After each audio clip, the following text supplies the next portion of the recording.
Well, hello, race fans. This is Jason. And Dean, and we are back with the Speed Talk Online edition. That's right. We have a lot to talk about because 2026 has started the race season. Dino, Elko Speedway is well underway and it's fun for us, right?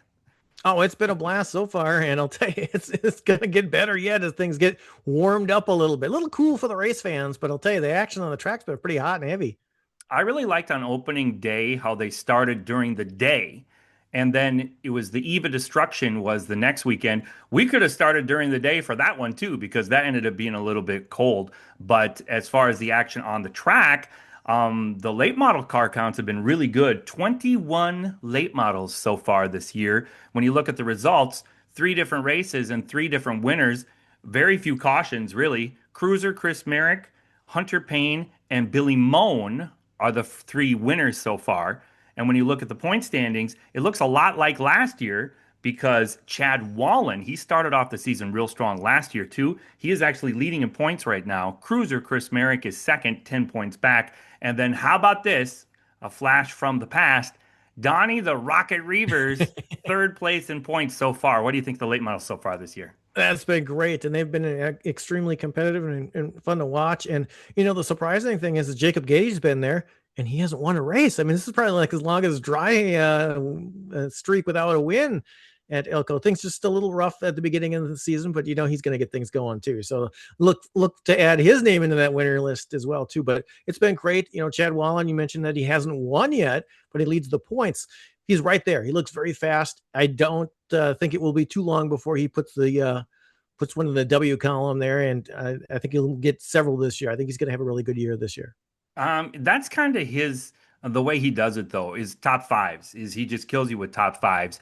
And remember, we're doing qualifying this year and heat races on the nights that are not double features, heat races too.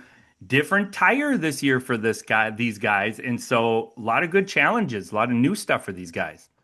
You mentioned about heat races, and we should maybe talk about that for a second here because we're so used to having double features all the time. And NASCAR has kind of made some rule changes this year that doesn't allow us to do that. We were going to move to heat races anyway, but not having double features makes it a little bit more interesting and changes up the race program a little bit from week to week. Well, they call it the Jacob Gady rule because I think so. every time he wins the national championship, they have to change the rules. And it's because, double features every night. They think maybe it's an advantage. And so NASCAR for the home tracks, which, they made the rule where you can only do that 6 times per year now, have double features. You could do it, you just won't get NASCAR points for it. So obviously, we're not going to do double features if you can't get NASCAR points for double features. So that actually works out okay because Brockhouse wanted to bring in heat races anyway. So on the weekends that we're not doing double features, it'll be qualifying and heat races, then a single feature. Yeah, I think it'll be great, and it shakes things up, makes it a little bit more different every week too. So adds a little bit of variety in there too. So and with the heat races, gives people that don't normally win feature races a chance to get in the victory lane and share some accolades with that. Especially because of the way they do it, because they make a fast heat race and then a slower heat race, depending on how you qualified. And so, the fast cars will be racing each other, and the cars at the back half of the field will be racing each other as well. And I know this from experience because this happened to me. I got a heat race win. It's probably the slow feature or the slow heat race, I'm guessing, but I don't care. Nobody remembers if it was the fast heat race or the slow heat race. You got to win, and that's a big deal, and that's fun. You get in victory lane, you get to thank your sponsors, you get to put a picture on social media, and it is fun for the crew, and it energizes people. Was it a feature? No, it doesn't matter. A win's a win, and winning is always fun. Yeah, and so look for that. So it'll be kind of fun. So check the schedule and see what's going on in any particular week because it does change from week to week. I don't think we really have 2 weeks in a row that are exactly the same You got throughout that the right. year. We have a lot of things coming up. We'll talk about the Legends cars coming up here. They've got a special event coming up as well too, and of course we've got the ARCA series and then Thunderstruck, which is at a different time this year too. As we talk about the season, we'll talk about that as well. Yeah, it's a lot of changes. Really easy for the announcer to keep track of all this stuff, so don't worry about it. that's How why about, I'm in the yeah, booth with you a few times there so I can yeah, help I need help. try and figure it out. Yeah, I need help. Try. So Emphasis on then try. Thunder Cars, the car count is down a little bit from last year, but man, has it been entertaining. They've seemed to wreck a few already this year. 13 cars so far, though three winners have been Brent Kane, Dylan Selner, and Alan Royal, who got his first career win. You say, boy, that sounds like a familiar name. Adam Royal, his dad, won a bunch of championships at Raceway Park. Also at Elko for us, he won Minnesota athlete, I should say, asphalt driver of the year one year. And so, it's great to see his kid in victory lane for the first time.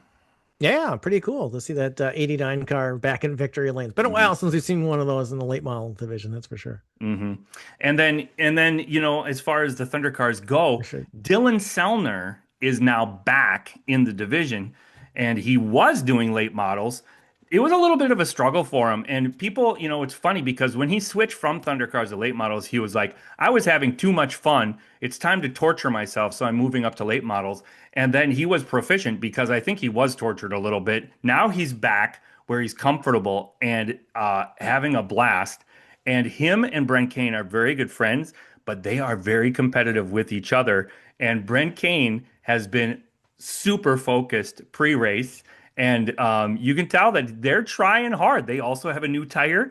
They have new challenges this year, and it's not very often you see Brent Kane passed on the track.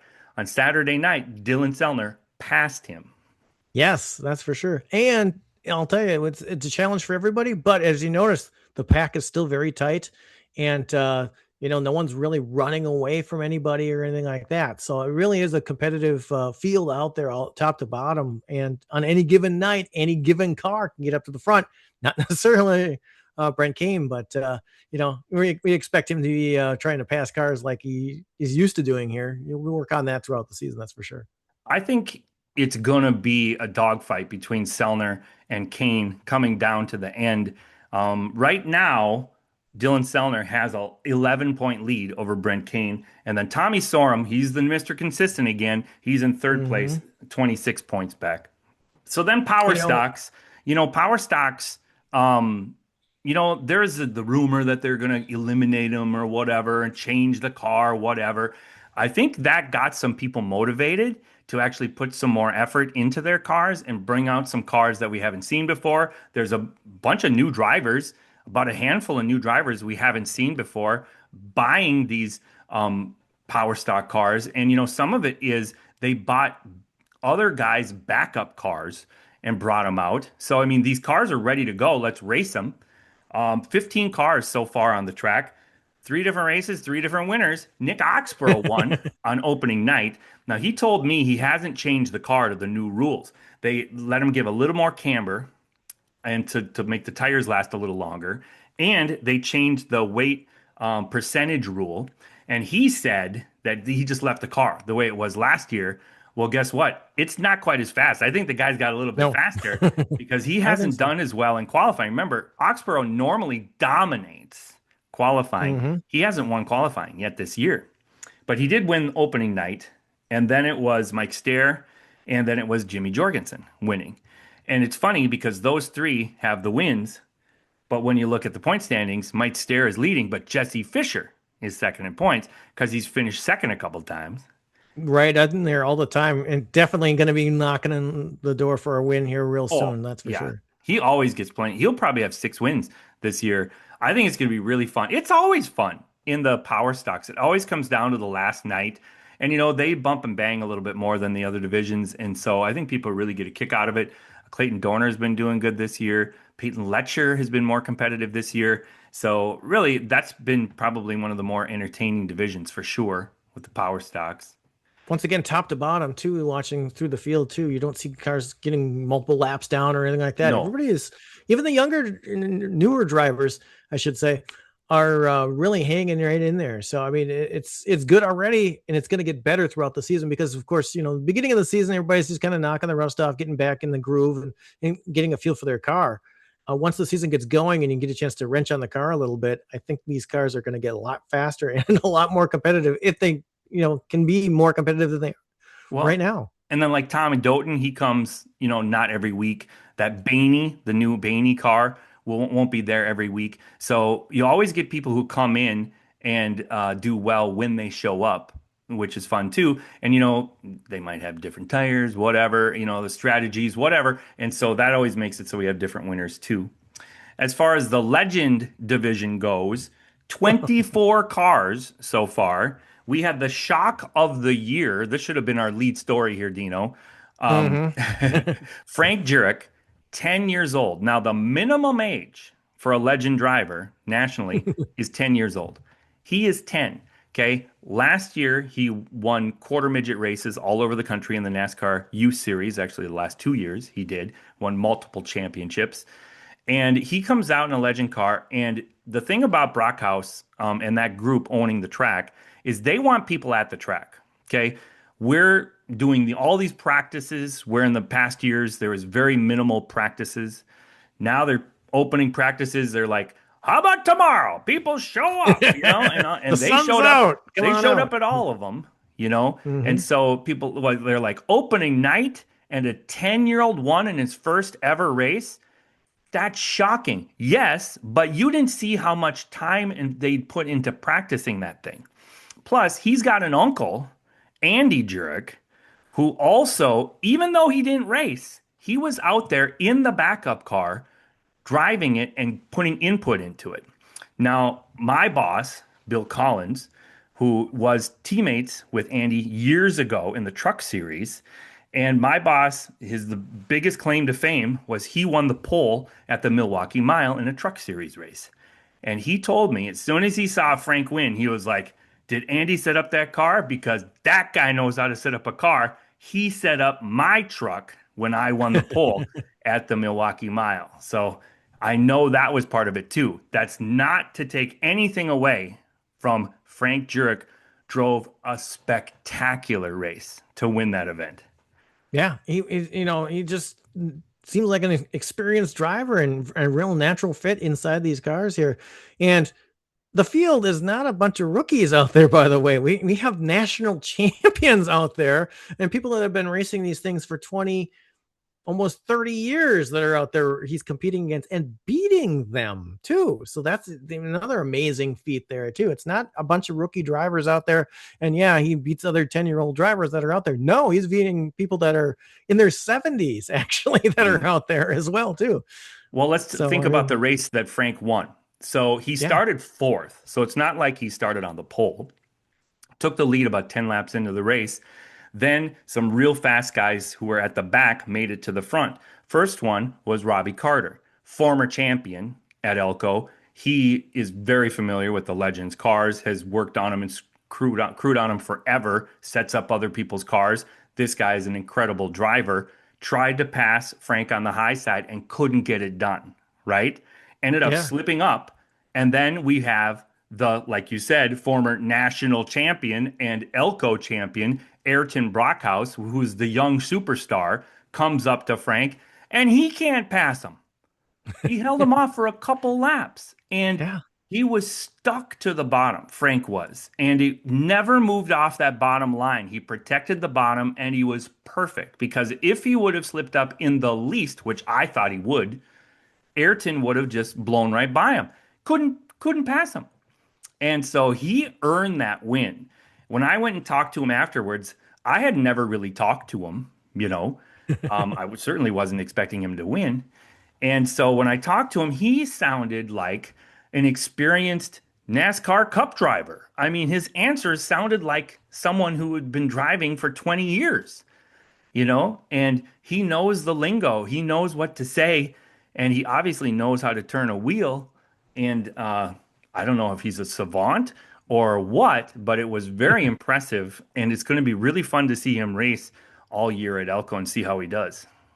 Yeah, it'll be definitely something to go see, and it's like wow, it's just incredible. And of course, the Legends division is always a very competitive year in and year out, and you see people winning national championships at Elko in the Legends and top 10 cars all over the place in each of the different categories of Legends cars at Elko. So I mean, it's a premier Legends car track, and then to Yeah. have a young driver come in and do that, it's just amazing to see. Yeah, especially with these big car counts. I mean, 20 plus cars per night.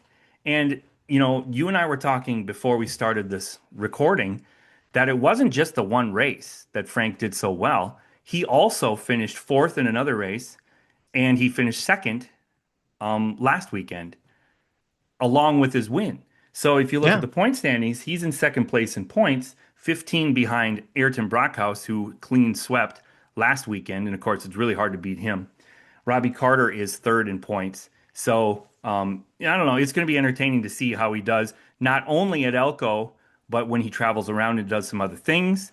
Also, this upcoming weekend with the INEX Spring Showdown to see how he does nationally. I mean, he could get a lot of attention. I mean, it's great for him to win a local race at Elko, but when this weekend he's going to be racing against all the best competitors in the nation.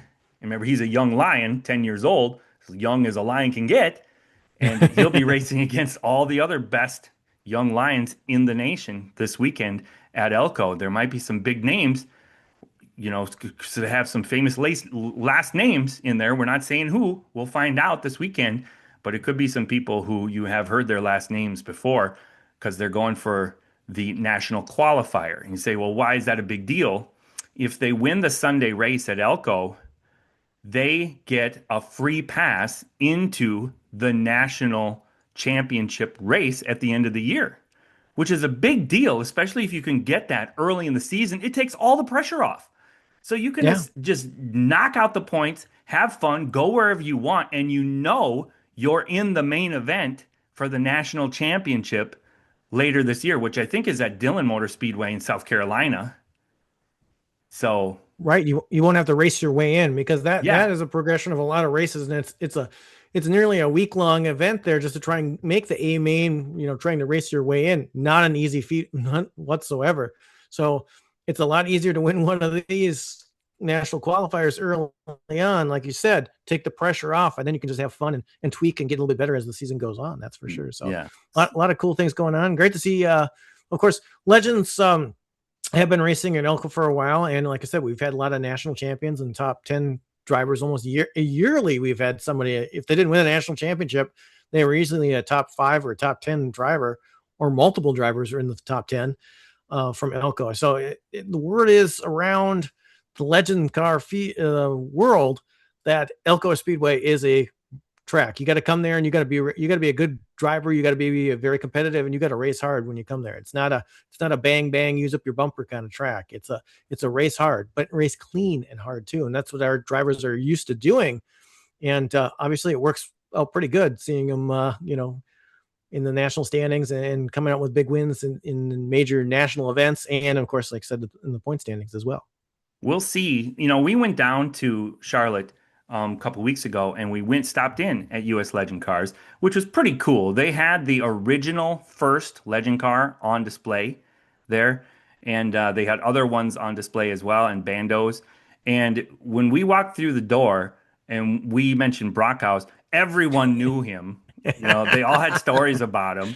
And Yeah. we didn't want to get stuck having to bring somebody's car parts back home on the airplane, so we didn't tell anyone we were going down there, or else we would have gotten a bunch of messages to bring stuff home.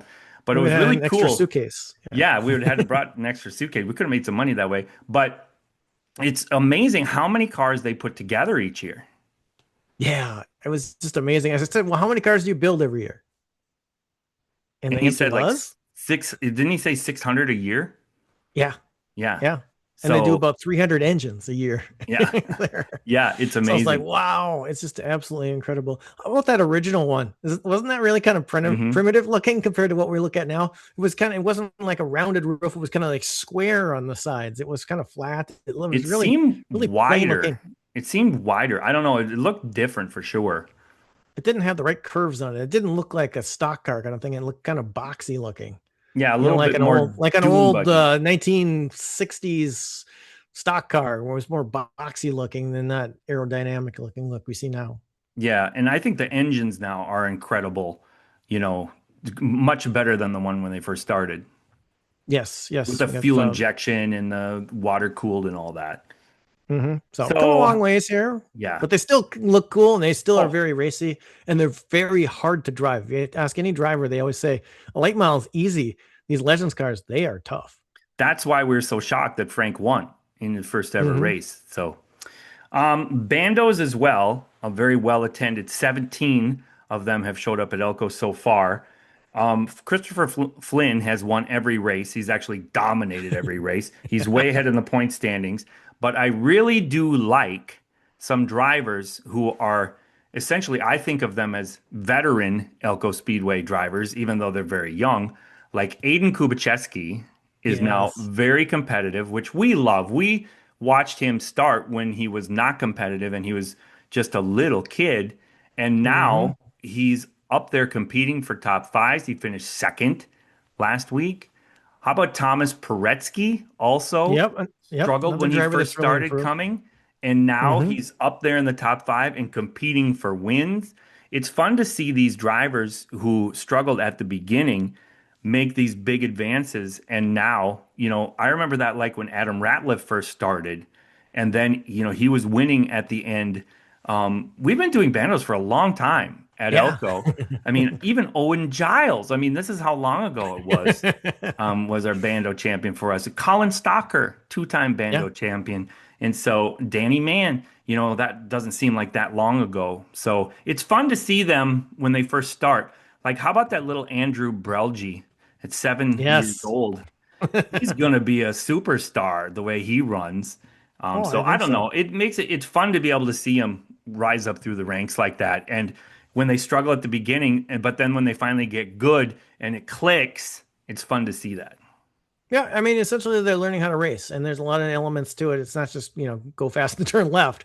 There's a lot of things to it. You got to learn how to drive your car to the track and how to race with other people and how to pass correctly. And, you make mistakes along the way, but you learn along the way too. And that's kind of fun to watch these young drivers. And the car count has been so impressive here the last couple of years. It just gets a little better every year and a little better every year. I remember when Bandos first started out, it was a pretty light field. There Hmm. was only just really a handful of cars, but stuck with it, kept it going, and every year it seems like we get some new ones. We get a few drivers that age out over time because you actually do get too old to drive these cars. And then, like I said, we've seen them move into Legends cars, we've seen them move into late models, and we've Hmm. seen them be very successful on all those levels too. So it's a nice feeder program. It's a good stepping stone onto the big track in those particular cars, especially a lot of these ones drivers come out of the quarter midgets, and it's a different experience than racing on the quarter midget track, that's for sure. But and of course I should mention that briefly. Quarter midgets have been very impressive. I've been following along. I haven't been in any of the races yet, but I've seen the car counts there, and it's absolutely amazing the number of competitors and the number of racers out there. That it's the future of our sport. Over 100, over 100 Yes. over the weekend. So, and that we've been doing some fundraising, selling 50/50 raffle tickets at Elko Speedway, which can help them make improvements to that track. So I encourage you to participate in that. Wanted to mention Adriana Hawes as well, because she, Yes. I think, will be in contention to win these races. She's starting to lead laps and she's starting to knock out these top fives, third place in points right now. And then, of course, the Crow kids are really fast too, so you're going to see them with some wins too. Now we have to work on getting the lineup straight. We have to work on getting them back in contention. These Mm-hmm. 28-minute races are not helping. So, there's a lot of things that go into that as far as the communication goes, the radios, communicating with the kids, putting them in a position to succeed. Me personally, I don't think we need to do double file restarts. It's the fast cars can easily pass. It's people who are spinning out are causing the problems. So Yeah. I would like to see them do single file restarts, but I'm just the announcer. We'll just see what happens there. Yep. But we can't be having these 30-minute races. That's for sure. Yeah. Um, And of course, we tend to have that problem at the beginning of the year yeah, every year. new people. Plus, Yeah. there's a And new it does get challenge this better. year. There's a new challenge this year too, Dino. The drifters have put so much rubber up in corners one and two of the Bando track, it's made it completely different corners than three and four because there's no Yeah. rubber over there in three and four. Yeah. And if you look at the racetrack, from afar, you can see definitely where the drifters go, because it's a lot darker on the racetrack. So Hmm. it's a little bit of a new learning experience for everybody with that. And drifters have been very popular Oh, and for had sure. large numbers as well too this year. Yeah, and that's going to get bigger and better too. So, Crown Vics, new division. I Yes. am very encouraged. I told someone about it, and they said, "What was the car count on opening day?" And I said six, and they're like, "Oh, that's disappointing." I go, "No, I don't think that's disappointing at all for a new division that's brand new, never been raced at Elko before." You know how people are; they like to see how things go, and then they participate Hmm. later. Six cars, I think, is good. We had a very entertaining race. It's cool to see Doug Brown, who hasn't raced in a decade, come out there Wow. and race. Of course, he's been around with Grant a lot, Hmm. obviously, his son doing really well. But now to have Doug Brown back with another champion, Tommy Doten, and he Yep. ran all the way down to Illinois to go grab his car, so that just shows how enthusiastic people are. These cars are not expensive to build if you can find one, okay? And so you just have to do your little homework here, find your car, and like my cousin Daryl is racing it up in St. Cloud. Hopefully, we can get him to come down and race on the asphalt too. And he won a heat race the other day. And so, I mean, it is a blast. They're just having so much fun. When I talked to Tommy Doten, I said, "How does this compare to the power stack?" He goes, "It doesn't. It doesn't. There's nothing. Nothing's the same." So but that was what was fun was what was the same is how entertaining the race was. And they were bumping and banging a little bit too. I heard that Doug Brown's steering went out at the end, and so that's why it was a little extra challenge for him on the last couple laps. But that's going to happen on these cars. And Crown Vics, as if you didn't know already, that it was the major police car version. And not all of them are former police cars, but I'd say most of them probably are. And that's why this class kind of developed because police departments moved on. Now they're moving into SUVs and stuff. So they're kind of getting rid of the Crown Vics. And there was a lot of these cars that were built or overbuilt for police use that now are finding new life as race cars. So that's a new repurposing of police cars. And they have, if you ever saw the Blues Brothers movie, they talk about, it's got a cop transmission, it's got a cop, engine, and it's got all that stuff. Yeah, it does. So that's what makes them a good race car. That's for sure. One of the big advantages of it is it was built in a way. Now, of course, this is what I was told is that people could trick me easily, just so you know. But It wouldn't be me, no. this is what I was told is you don't have to put in an extra fuel cell because the gas tank is designed in a way like a fuel cell in a car, a regular car, where a normal race car you would have to build a fuel cell and put it in there. And so that takes away a bunch of the expense. These cars come with a essentially much bigger motor than the normal car would, and so they've got some power. And you do some very small modifications to them, mainly for safety, and you can put a roll cage in them, and you're ready to race right away. And you can race street tires and a lot of different options, and they're very competitive and very fun to drive. You saw if you were out there the other night, there were two Crown Vics that were in the drifters. They Yes. would not be legal, okay, for the Crown Vic car because they modified them big time, okay? Yeah. So that's not what we're talking about. These are bone stock cars. Yep, and a true stock car, and a true entry level type class too, or one for drivers that maybe want to get back into it without spending a whole ton of money. This is a great opportunity, and it makes competitive racing too. So that's from a fan standpoint, that's kind of fun too. From a driver standpoint, it's easy to work on, and it's got some power on it. Unlike some other race cars that might not have as much power, it has a lot of built-in power into it. So it's fun to watch. It's fun to And watch it grow, and I think this year we'll see numbers grow throughout the year. That's for sure. and if you did want to travel around, you could because there's quite a few dirt tracks around Minnesota that are running this classes too, which is nice because a lot of times in the asphalt here, you're like, well, you can race at Elko or you could drive 3.5 hours to Toma, or 2 hours to La Crosse. That's the only options. Well, this car, just like a legend car, can go on dirt or asphalt. So that's Yep. nice. So that's an advantage with that too. So Hmm. that's a pretty cool thing. And the rules are very, very, very similar. There's not many changes between the dirt and asphalt Crown Vic. Should we talk a little bit about the vacation we took here, Dino? Yeah, we could talk about that. That was a lot Yeah. of fun.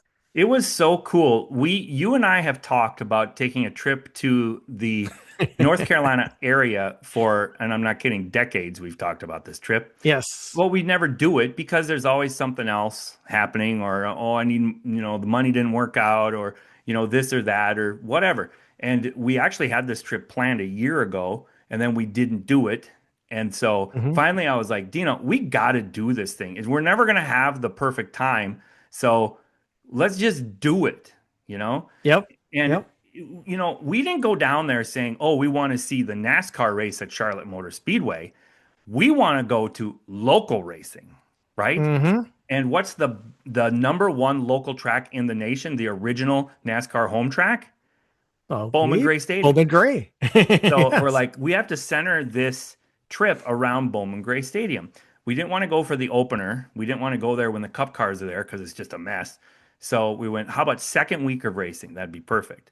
So unfortunately for us, that race did rain out, The but only rain that we that's the saw. only thing that was negative in our whole trip because Right. we got the behind the scenes tour with the people who worked there at Bowman Gray who were so incredibly nice. And And what still an are. I'm awesome getting facility. comments and stuff from them still to this day. So it's great to meet some great people there. One thing I was a little surprised by is they do have a little bit of banking on there. I thought it was completely flat, but if you looked at it, there was a little bit of banking there in Bowman Gray. Just a little bit. Yeah. Yes.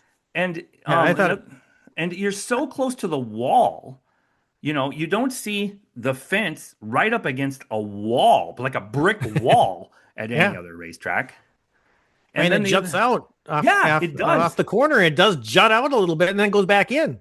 When you come off of corner number 4, the wall just kind of bumps out. So if you take turn 4 a little extra on the wide side, you have a wall literally going to get you. And then it kind of goes back in again. It's They kind of have a strange. mobile It's victory cool. lane, which they drive out Yes. onto the track.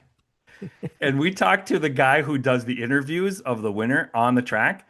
And what did he tell us, Dino? He has armed highway patrolmen behind him Yeah. to Yeah. I think he has like 6 of those or something like that. He has a handful of those that come out with him too. So it's like, just in wow. case fans try to rush onto the track. It probably wouldn't be fans of that driver. It would probably be a fan of their rival driver Yes. trying to beat Yes. him up.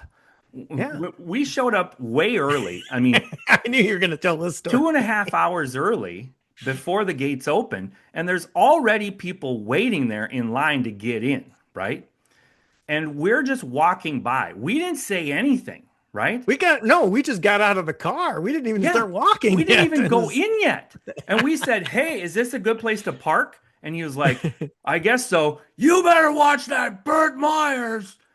He jumped the start 5 times last week. You better watch him. And I'm like, okay, Okay. thanks for the input. That's the next level of fan. Yeah. I tell Yeah. you. They are just very passionate. Very passionate. We love it. We also Yeah. went to the famous It's hot dog exciting. place, Dino, and we Yeah. That was also great. learned all about the history of the track just from that place. Yeah, that was absolutely incredible going to Pulliam's across town there in Winston-Salem. And definitely if you ever go to Winston-Salem, you don't even have to go to a race. Just stop at Pulliam's. They're open they open from like 10 to 5:30 or something like Yeah, that every 10 day. a.m. to 5:30 p.m. So they close right before dinner. Yeah. Well, you know why? Because they would talk about going to the races and the races start. They want to get out of there and go to the races. So, that's part of the lure and the fabulous thing about going there. And you get to sit on a stump and eat your hot dog too. We got a Yeah, chance to do that too. just like, the France family did 50, 60 years ago. So Yep. Yep. pretty cool. How about where they have practice on race day? Yeah, I thought that was so cool because they said, "Oh, we have practice this morning." I'm like, "Oh, that's kind of strange." And it's like, from 9 to noon they have practice, and then they say, "Well, then people either bring the car back to the shop and work on it, they go home and take a nap or something like that, and then they come back about 5, 6 o'clock because their races don't start until 8 o'clock, which is 7 o'clock our time." But so they have a morning practice session, shake the car down and all that kind of stuff. I guess that's a kind of a good idea. I never thought of that before, but it works for them, and it seems to be a very successful thing. And I think you can actually go there as a fan and just kind of go in and watch. You don't have to pay to go in, so you can just go in and say maybe you're not even going to go to the races that night, but you wanted to go check out practice. You could go hang out there in the morning, watch practice, and or whatever. Of course, you're probably going to come back for the race, but you But know, that's what Matt it's a cool Dillner deal. told us. We saw Bob Dillner, but we Yep. also saw his brother Matt Dillner, and he says he shows up there with his kid, and they just hang out and watch practice, and that's their tradition. They don't have like Thursday night practice or anything like that because it's not available. It's like for football practice and other stuff like that. Because remember, it's a football stadium that they're racing in, but they have it all day Saturday, so they use it. And Now, they also start their season a little earlier because they end a lot earlier than what we're used mhm. to in our part of the country. So we didn't get to go to Bowman Gray, but we saw the weather forecast and we kind of anticipated this might happen. So we took an extra trip that we weren't planning on going to, and we went to Union City, which is about 2.5 hours away from Charlotte, and we saw some modified racing there on that quarter-mile track, and that was amazing, Dean. That was probably, I don't know, that was a rush that I don't think I've ever felt before. Yeah, that was fun. That was Wake County, just outside of Raleigh, North Carolina. So that was just a wonderful track there too. Had that one had some bank in it, that's for sure. And it was a nice little tight bull ring. And I'll tell you, it was something to watch. Those ground pounders, as they call them there, the NASCAR tour type modifieds. Nothing like a modified that we see in our neck of the woods. That's for sure. They are fast and they are loud and they are just amazing to watch. That's for sure. They just glue to the racetrack, and very competitive, wheel to wheel. And they're going to do a little bump in there too. And it's something to see. You definitely need to get a chance. If you're a fan of racing, you got to go see those modifieds if you've never got a chance to see them in person. Ryan Newman was there, finished second. Um, Jamie McMurray's son raced. He's a teenager. He did very well. There was Myers was there, Burt Myers, and there's other people that I've heard of, including one guy who actually we have some history with at Iowa Speedway way back in the day when he used to Yes. drive the truck series. What was his name again? uh, Oh my gosh, are I'm we coming gonna to forget spot. it? Yeah, I wasn't prepared for Oh that. my gosh, we're gonna look it up and we're It's gonna at put the it in tip the of my comments. tongue. We'll bring that. Stay tuned to our next installment. We'll bring Yeah, that up. I I forgot about Dean, that. this is your strength. You're the one who I know. I remembers all wasn't this expecting stuff. we were going to talk about You that. didn't prepare. Okay, I so wasn't prepared for let's that. tell the story. So we were doing media at Iowa Speedway, and they asked us, "Would you like to take a ride around the track in the pace car?" And of course, what are we going to say? We're going to say yes. And so they had Mhm. different truck series drivers drive people around the track. And the guy who was racing in the modifieds at Wake County actually gave us a ride around Iowa Speedway. And I remember it because I took a video while he was driving and he talked about this is a really hard pit road to get onto. And he was talking about the different corners. And I remember we mentioned, don't you ever get confused from the front stretch to the back stretch? And he was like, no. And I was like, well, it kind of seems the same. And then he's like, no, it's not the same at all. The back stretch is, straight, and the front stretch has a big curve in it. And I go, I know, but we're going so fast. So actually, it was a really stupid question. Did you look it up? Were you able to find it? Yes, you saw me looking at my phone. Joey Coulter is the driver that Okay. we eluded our name here. Good thing I have my phone close by Yes. here that I could dig that up here. How did I forget that one? We didn't discuss that ahead of time in our Yeah. pre-production meeting here today. We didn't discuss that, but it was a lot of fun. It was kind of cool to see him, and it's like, yeah, because I heard that name. I'm like, Jason, you remember him? And then I'm like, oh Yeah, yeah. it's cool. It's How cool could we how forget that? the racing, especially in Carolina, people can stick around and race for a long time.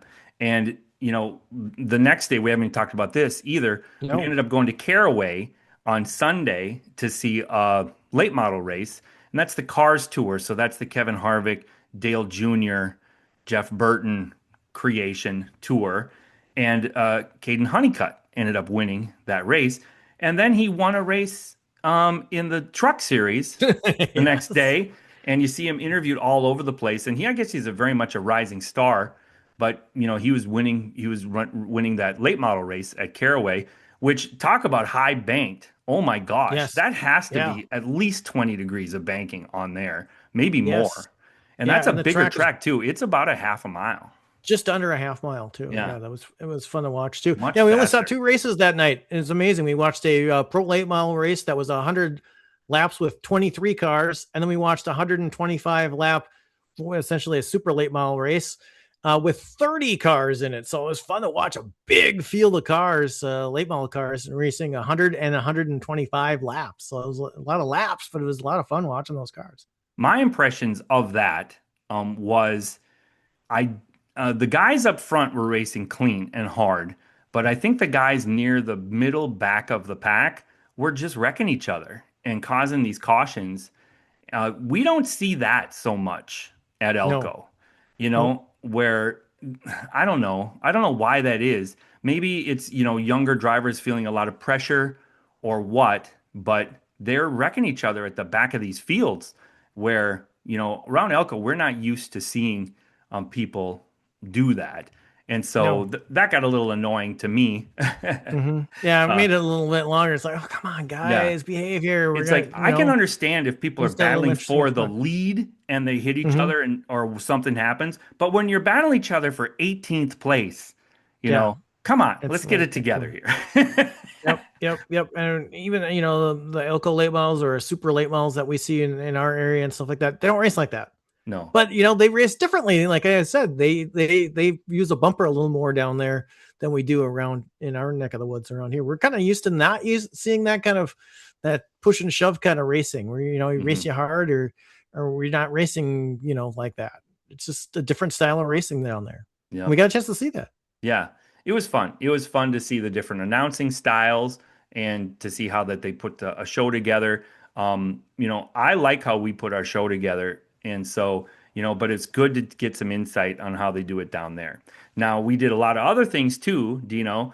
The NASCAR Hall of Fame was a big surprise for me. Truthfully, I wasn't expecting much out of it. I'm not the huge history buff of NASCAR. I liked, my Harry Gant and stuff growing up. And I thought, well, we see a bunch of old race cars. That's okay. That's not what the NASCAR Hall of Fame is. Yes, does it have some old race cars in it? Of course Yes. it does. It is interactive. And to me, it felt like it was designed for the casual race fan who wants to learn about the sport. All these different interactive tools that they had that showed how the cars are put together and the roll cages and the suspension and the seats and the wind, I mean, everything there was hundreds and hundreds of school kids there when we were Yes. there, and they were having a blast. I was incredibly impressed with the NASCAR Hall of Fame. Yeah, and actually, it's not run by NASCAR. We thought originally thought it was run by NASCAR. It's actually run by the city of Charlotte. Actually, Hmm. is kind of the proprietor of it, and so many different exhibits and stuff like that. And of course, we have to go down that little hallway with all the champions in it, and whose name, in fact, it's the very first one with all the lists of champions. There is the local racing ones, the home track drivers, and of course, the most recent winner national is Jacob our Gady was on own there Jacob twice. Gady. So he's on there twice. 2025 and 2019. And, William Sawalich is on there. Um, we've got a bunch of other racers that have been in this area are on there for their regional touring series, including Sammy Smith. And so that was really cool too. Speaking of Sammy Smith, we got a chance to meet him at Junior Motorsports just on a chance meeting. He was hanging out. He was just With, walking through the shop. yeah, so And we cool. just had me standing there in the shop. And he remembered, racing at Elko and fond memories of that. And he was very interested in the ownership change and how that Oh, goes. my background's falling Oh, down in the oh boy, background that's there. a sign. We got to wrap it up. But we Yeah. had a blast there. We also got a chance to talk to William Sawalich, which we really appreciated. He didn't need to take that much time out of his day. We met him at Joe Gibbs Racing, and he gave us a guided tour of the facility, including behind the scenes. And so we got to see their war room. We got to see all their simulators. So Yes, that was cool. stuff I'd never had any idea that they had there. So And the very parts impressive counter. place. And the parts counter. We thought that Yeah, was kind of interesting. that was the They have funniest all thing. these things. They're working on all these things, and then there's like a little window what you see like an auto parts store, and you look Yeah. behind and you see all these shelves with parts and stuff on Yeah. it, and literally it looks like a parts store inside the race shop. Yeah. And it essentially is. That's his guy. What do you do? Yeah, I'm a parts. I get the I'm the parts at parts the Joe guy. Gibbs Racing, for all these different cars. And we got to tour all the shops, and it was a blast. Team Penske was incredible the way that they That thing have is it set up. huge. Yeah. 2311 was like a corporate offices. It didn't seem like a race shop, No, for it's the just upper part. I incredible. guess the bottom part, it looks similar. RCR is amazing. Obviously because, well, we went to the museum, the old race shop, and Hmm. it's still like it was back in the 90s. And so that was so cool. If you have any interest in that, that's where you have to go. That was the only thing that cost money, but it was $10, you And you know. don't have to be obviously you don't necessarily have to be a Dale Earnhardt fan to go there No. too. I mean, there's a It, lot of Dale Earnhardt stuff there, but there's a lot of stuff that's not Dale Earnhardt there yeah. as well too. They had Kyle Busch, Skinner, and of course Austin Dillon stuff. And And Richard Childress' collection of he's a big mhm, game hunter. He had a lot yep, of his hunting trophies there, as in stuffed animals of all shapes and sizes. That's for sure. I love that. I love that. And also I loved the Keselowski Fenway Roush Hmm. shop because they had all the different iterations of the cars and they're right next to each other. Where in the other shops they'd have like an old classic car over here, but then they have all the new cars. Like Hendrick, they didn't have any of the old cars. It was all just the brand new cars. But at Roush Fenway, you could see they had them right next to each other, and you can see how much it changed. And so that was probably my favorite shop. That was pretty cool. I have a And hard a time wrecked trying to car. find one. Yes, and a wrecked car. Yes, Yeah. one that one actually roll Buscher's. over. Yeah, Buscher's Yeah. car was just destroyed and they had it on display. And one of the other cool things we saw a couple of different places is we kept running across the very iconic Iowa Speedway trophies. And it's funny because we were both saying we were at that race. We were at Hmm. that race. And then we Hmm. go to their shops and their displays, and we get to actually see those on display when we saw them at the racetrack the last time we saw them several years ago. But it was kind of fun to see those again. I think they Very put those in classic. prominent places because they're so iconic trophies. And the trophy is so cool that they kind of put them out front. Yes, they're and if you haven't seen them before, they look like a gas pump and they have a lighted globe on top. One of the places didn't light the globe. I thought that's kind of strange because it's like it actually plugs in. You have a trophy that plugs in, Yeah. and it's pretty cool. And we get a chance to see lots of different race trophies. I just loved looking at all the different trophies from all the different racetracks. A lot of them were sponsor related, and some were track related, and different versions of the Daytona 500 championship trophy. It's not always been the same trophy over the years. It's changed over the years. It's been pretty consistent the last several, but years ago it was much different than it is today, Another including thing, the one from the night race too, because that was a model of the track, and because it was the night race, it lit up yeah, because it's under the lights. it was very cool. Another thing I was impressed by was how cool and quaint Kannapolis was. Um, Yes. and Concord, Kannapolis area. Charlotte is a huge town like Minneapolis, but up north, half an hour north, where most of the race shops are up near that area, and little minor league baseball there, really nice main street where everyone's just walking around and milling around. Um, awesome. And everyone had a porch on the front of their house.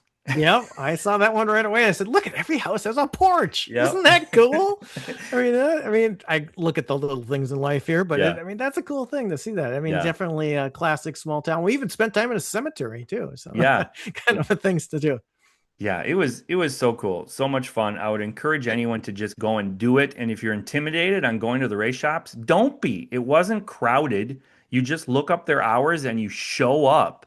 Yeah, It's most not of the like time it was very few people in yeah, there when we the, were in there, and we were very some of them. friendly. Yeah, I exactly too. if you're gonna go to one, for sure you go to Junior Motorsports. You know, Yes, because that's more down home. You know, I don't old know. That's what school. I like, that old school, kind of more Yep. normal. They were starting up a car and they were revving it up back in the back, and you could see stuff. They weren't hiding stuff, where the other ones is you're looking through glass mainly. which is cool. Or you're way up on Hmm. top, like in Team Penske, and you're looking way down on them. They had a bunch of classic cars, Indy cars and Formula cars and stuff like that, road racing cars.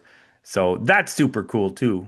But don't, One thing I got to back up just a second here about that yeah. cemetery that we went to. Hmm. The person that was the kind of the cemetery was named after, he was born 31 years before the United States, before the United States was a country. That's how Yeah. old. That's how old of a town the Kannapolis is. And that's a good point where there's so much history, in that part of the country that we don't see as much up north. And we don't see where it's very prevalent down south. And so statues and a lot of historical landmarks. So I don't know, it was super cool. And so I would encourage anyone to go down And there. one more thing, Hmm. we found our new favorite restaurant because we had to go there 3 different Yeah. times. I would have went there every day, and that's I Waffle would too. House. Yes, we've heard about it, and everybody always says, Hmm. "Oh, I gotta go to the Waffle House or whatever." We love that place. We went there. It's like we gotta go there. We're here, and then we gotta go back there. We gotta go back there again. I think one of the things that makes it good is that it's small. And so Yes. your food is going to come out right away. It has a very small grill because there's only so much space. And so when you get there, boom, you get your food. You're not waiting half an hour like at Perkins where you're waiting a half an hour for the food because Hmm. there's 300 people in the restaurant. There's Yeah. only 50 people in this joint, and you're going to Hmm. get your food right away. And And it's good. how the servers act and how they put together and how they interact. We were sitting right up by the grill, so we could see how they're interacting with each other. And of course, the Southern charm, we're not used to that, so that was No, really cool. no, How they all call us hun and you know stuff like that. I don't baby, and know. all that kind of stuff like that. It's like okay. uh, yeah. Oh, So definitely we had circle fun it with it. if you want looking for a good vacation. Yeah. Circle it. You want to know more things to check out. We can give you the private information on where to go and what to check out too. We can give you additional We information we too. act like we're experts now because we've gone there once, but we're going back, Dino. Yeah, now we're not going to wait like 20 years No, to we're go going there back next again. year. We hope to go So, back there next year. We'll have to see if we can so if other figure out people a want to date go, there. I think we'll probably maybe go the same time span and maybe go like maybe try to go the second race at Bowman Gray next year or something like that, beginning of the season before Elko starts. Um, don't rain this time, but it's going to be a No. blast. Yeah. So now Yeah. that we got the lay of the land, it is so cool over there. So I'd encourage anyone to do that. So also, I want to encourage you to come to the racetrack, support your local racetrack. Go to Elko Speedway. We got a new website, elkospeedway.com. I'm happy that we have all of the champions now listed on the website. It's the champions tab up there. One thing I'm not happy about is I lost all of my race stories that I wrote over the last Oh. 9 years are now gone Ah. somehow. So about 700 hours of my work has vanished. So I'm not super happy about that, but I think I have many of them on my computer and on my Google and on my email somehow. So I guess I'll put that together on my own website at some point. But I do put the new race story up there each and every week, usually on Tuesday mornings. So check that out, and it makes it easier to order, get your tickets online, easier this way. And of course, the social media team at Elko is now doing a wonderful job. You and I have both done some Yes. post-race interviews, and the new photographers, in addition to Martin, of course, who's still there, has really helped us update, TikTok and get into the new era, which I think is very important. And so those are all very positive things. A lot of new employees are all figuring stuff out. Things are going to get smoother throughout the year and good car counts. It seems to me that everyone is pulling the rope in the same direction, which is Mhm. very nice. And And the weather is going to get yeah, warmer. yes, that's another big Been kind of thing. cold the last couple weeks here, and that's going to turn things around. It's also going to change the racing a little bit too. And I asked some of the drivers about that. Cold weather make a difference with how your car's running, and they said, "Yeah, we have to make some adjustments and stuff." I said, "Well, don't get too used to it because it's going to get hot, and you're going to have to go back to the old school." So look for some interesting racing here as the weather starts to change too. We go from cold to back to the warmer, nice, hot Saturday nights. That's for sure coming up. Yep, that's for sure. Okay, well, thanks, Dino. Everyone follow along. You can go to elkospeedway.com. You can check out our blog, which is racefansradio.blogspot.com. We put some videos from our trip to North Carolina if you want more information on that. So that's it. I'm Jason. I'm Dean. We'll see See you you at the at the track. track.